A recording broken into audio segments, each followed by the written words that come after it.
आप कोई भी सवाल पूछ सकते हैं। मैं ये पूछना चाहता हूं कि कुरान में कहीं ये लिखा है कि कोई शख्स भी इस तरह की एक आयत भी नहीं बना सकता? ये चैलेंज है? जी हाँ, बिल्कुल सही।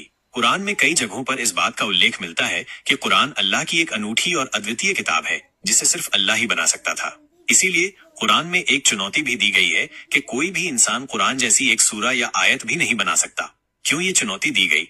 कुरान की अद्वितीयता साबित करने के लिए ये चुनौती इस बात को साबित करती है कि कुरान इंसानी बुद्धि का नतीजा नहीं है, बल्कि ये अल्लाह का वचन है। विश्वास को मजबूत करने के लिए ये चुनौती लोगों को इस्लाम पर विश्वास करने और कुरान की पवित्रता को स्वीकार करने के लिए प्रेरित करती है।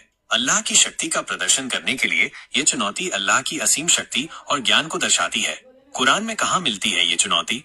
ये चुनौती कुरान की कई सूरतों में अलग अलग तरीकों से व्यक्त की गई है। उदाहरण के लिए सूरा बकरा में कहा गया है कि अगर कोई शख्स कुरान जैसी एक सूरा भी बना सकता है तो उसे ऐसा करने की कोशिश करनी चाहिए। ये चुनौती इतनी महत्वपूर्ण क्यों है?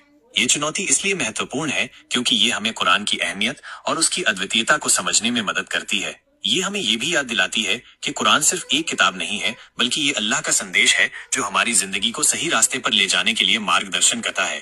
क्या कोई इस चुनौती को पूरा कर पाया है? इतिहास में कभी भी कोई ऐसा व्यक्ति नहीं हुआ जो कुरान जैसी एक सूरा या आयत बनाने में सफल हो पाया हो। ये इस बात का प्रमाण है कि कुरान इंसानी बुद्धि से परे एक चमत्कार है।